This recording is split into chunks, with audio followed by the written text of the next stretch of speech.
Assalamualaikum warahmatullahi wabarakatuh. Anak-anak sekalian, bagaimana kabarnya? Sehat semua ya?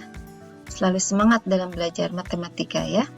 Baiklah, pada kesempatan ini Ibu akan menjelaskan lanjutan dari materi pola bilangan, yaitu penerapan pola bilangan.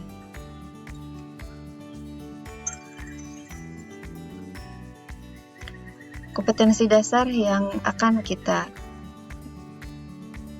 lalui adalah menyelesaikan masalah yang berkaitan dengan pola pada barisan bilangan dan barisan konfigurasi objek.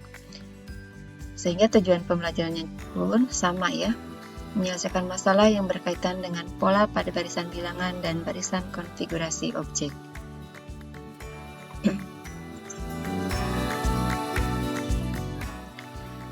Anak sekalian, berkaitan dengan penerapan pola bilangan, Ibu akan memberikan beberapa contoh dalam kehidupan sehari-hari yang penyelesaiannya menggunakan konsep pola bilangan ya, atau menggunakan konsep konfigurasi objek.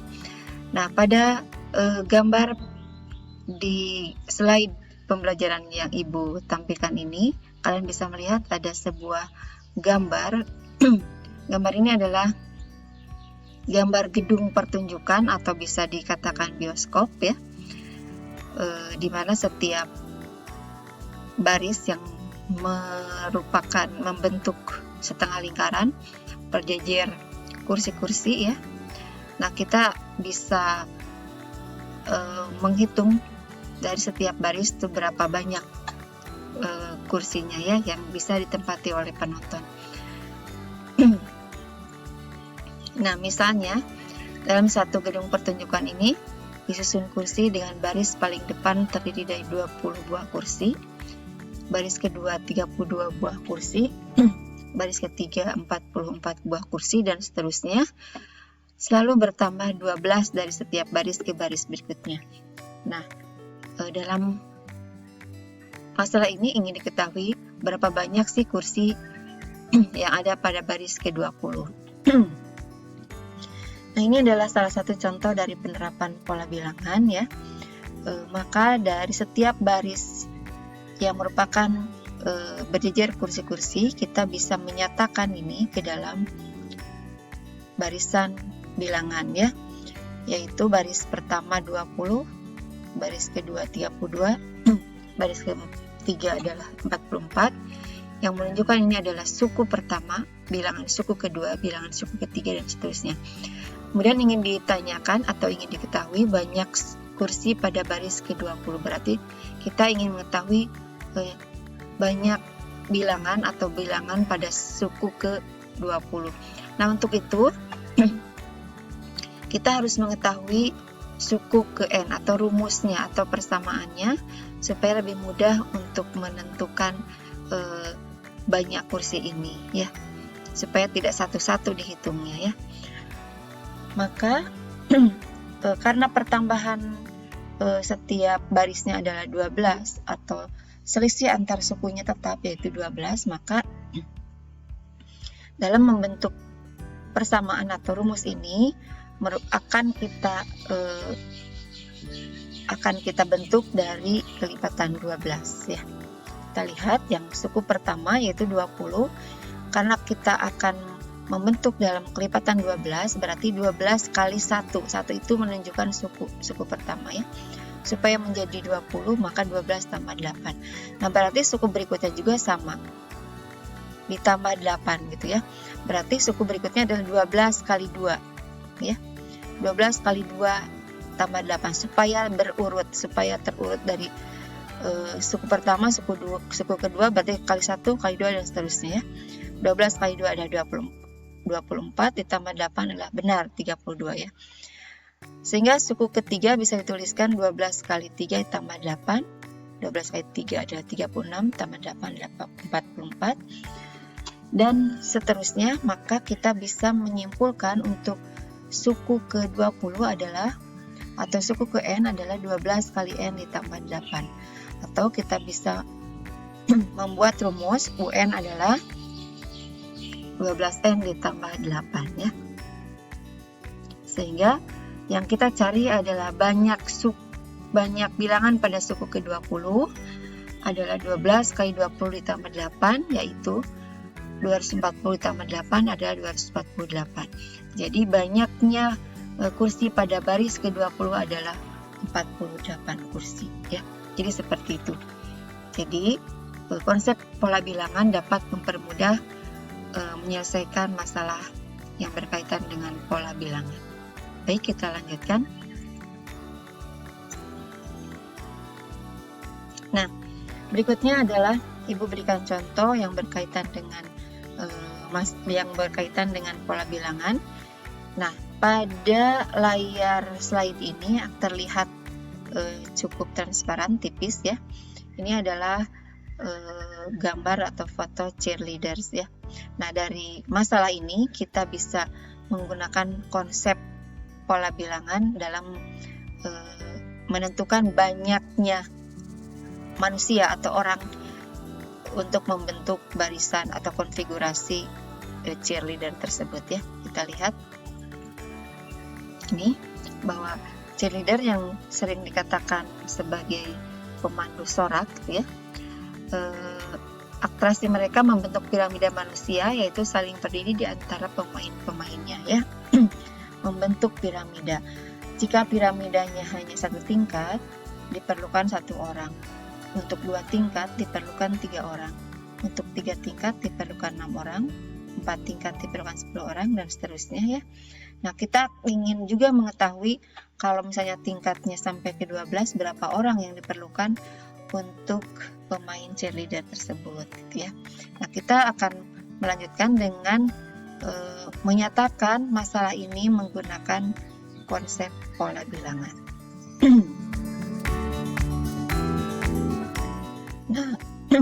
Nah, dari pernyataan yang tadi kita bisa bentuk menjadi pola barisan bilangan itu 1, 3, 6, 10, 15 dan seterusnya. Dan pola bilangan ini dikenal dengan pola bilangan segitiga, dan ini sudah disampaikan pada pertemuan yang sudah lalu ya.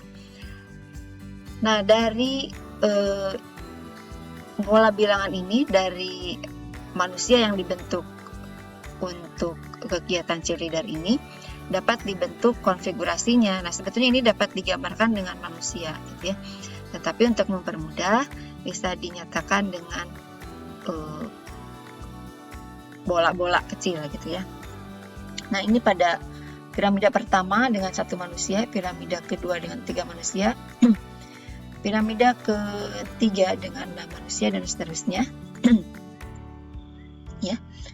Nah, maka kalau ingin membentuk piramida tingkat sekian misalnya, maka kita harus lebih baik mengetahui rumusnya gitu ya. Nah, sedangkan ini konfigurasi objeknya ya. Nah, sedangkan untuk pembuatan rumus sebetulnya sudah diterangkan di materi sebelumnya. Ini Ibu langsung aja menunjukkan ya, bahwa pada materi sebelumnya pola bilangan segitiga diperoleh dari pola bilangan persegi panjang, yang rumusnya itu diperoleh dari perkalian antara kolom dan baris gitu ya. Dan karena segitiga ini adalah setengah dari jumlah konfigurasi pada barisan bilangan persegi panjang, maka bisa dibagi 2 gitu ya. Sehingga suku pertama atau baris pertama atau piramida pertama ini diperoleh dari banyaknya bulatan ini atau banyaknya manusia dari piramida itu, diperoleh dari setengah kali 1 kali 2. 1 ini menunjukkan kolom dan 2 ini menunjukkan baris ya. Sehingga suku kedua diperoleh dari setengah kali 2 kali 3 ya. 6 dibagi 2 adalah 3. Kemudian suku ketiga diperoleh dari setengah kali 3 kali 4, yaitu 6, dan seterusnya ya, sehingga diperoleh suku ke n adalah setengah dari n kali n ditambah 1. Setengah kali n ditambah 1 ya. Nah, nanti di tugas yang akan Ibu berikan, kalian diharuskan membuat masalah yang berkaitan dengan kehidupan sehari-hari ya, yang berkaitan dengan pola bilangan, kemudian dibuat pola barisan bilangannya, kemudian dibuat konfigurasi objeknya, selanjutnya dibuat rumusnya ya, seperti itu. Nah, kemudian yang ketiga adalah penerapan pada pelajaran sains atau biologi ya. Di sini ada pembelahan sel, mitosis ya. Sel mula-mula ada satu sel, kemudian membelah menjadi 2 sel, kemudian membelah lagi menjadi 4 sel, kemudian membelah lagi menjadi 8 sel, dan seterusnya. Maka dari pernyataan ini bisa dinyatakan ke dalam barisan bilangan seperti ini ya, 1, 2, 4, 8, 16, 32, dan seterusnya. Kemudian dibuatlah konfigurasi objeknya, biasanya 1, kemudian menjadi 2 dan 4, 8, dan seterusnya. Ini menunjukkan suku-suku pada barisan bilangan, atau ini konfigurasi pada pola-pola pembelahan sel gitu ya. Nah, sehingga bisa membentuk rumusnya apabila kita ingin mengetahui pembelahan pada tahap sekian gitu ya. Nah, untuk menentukan rumusnya kita akan lihat ini karakteristik dari angka ini 1, 2, 4, 2 ini merupakan perpangkatan 2 ya. Nah, menunjukkan suku pertama ini adalah 1, bisa dibentuk menjadi 2 pangkat 0. Kemudian suku kedua adalah 2 pangkat 1.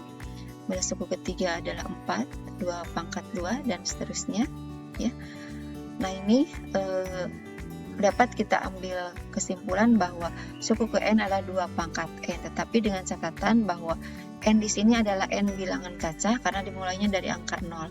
Tetapi jika ingin dimulai dari angka 1, maka ada perubahan rumus. Bentuknya menjadi 2 pangkat n dikurangi 1. Jadi n-nya dikurangi 1 karena mulainya dari angka 1. Sehingga kalau suku pertama 2 pangkat n dikurangi 1. 1 dikurangi 1 adalah 0. 2 pangkat 0 adalah 1 ya. Jadi kalau ingin dinyatakan ke dalam bentuk 2 pangkat n dikurangi 1, berarti n-nya adalah bilangan asli. Oke. Nah, selanjutnya Ibu akan menunjukkan ada pembentukan rumus atau pembuatan rumus yang diperoleh dari barisan bertingkat gitu ya. Ini barisan bertingkat di mana memperoleh rumus barisannya itu tidak bisa langsung gitu ya. Kita lihat. Ini ada 0, 7, 16, 27, ini dan seterusnya. Suku pertama, suku kedua, suku ketiga, suku keempat, dan seterusnya. Nah, dari suku pertama ke suku kedua, ini adalah bertambah 7. Dari suku kedua ke suku ketiga, bertambah 9. Dan dari suku ketiga ke suku keempat, bertambah 11, dan seterusnya. Ini akan bertambah 13, dan seterusnya. Nah, dari sini kita akan kesulitan untuk membuat rumusnya. Maka kita bisa menyatakan pertambahan suku dari baris ini menjadi barisan kedua. Maka ini adalah barisan pertama dan yang kedua adalah barisan kedua. Sehingga pertambahan setiap suku pada barisan yang kedua adalah 2 ya, sudah bisa kita lihat. Nah, kita misalkan suku pertama pada barisan pertama adalah A, kemudian suku kedua pada barisan kedua adalah B, sedangkan pertambahannya pada barisan kedua adalah C, karena ini udah sama ya. Sehingga pola barisan ini disebut pola barisan bertingkat. Ini barisan pertama, ini barisan kedua, tingkat pertama, tingkat kedua gitu ya. Sehingga kita bisa membuat rumus ini dari bentuk umumnya, yaitu A tambah N dikurangi 1 kali B tambah setengah kali N dikurangi 1 kali N dikurangi 1 kali C. Kemudian kita masukkan A, B, dan C-nya ke dalam persamaan ya, sehingga diperoleh A-nya adalah 0, B-nya 7, C-nya adalah 2, 7 kali N adalah 7N, kemudian 7 kali negatif 1 negatif 7, kemudian N kali N dikurangi 1 kali N dikurangi 2, karena setengah kali 2 adalah 1. Ini menunjukkan N kuadrat dikurangi 3N tambah 2, sehingga rumusnya menjadi N kuadrat ditambah 4N dikurangi 5 ya.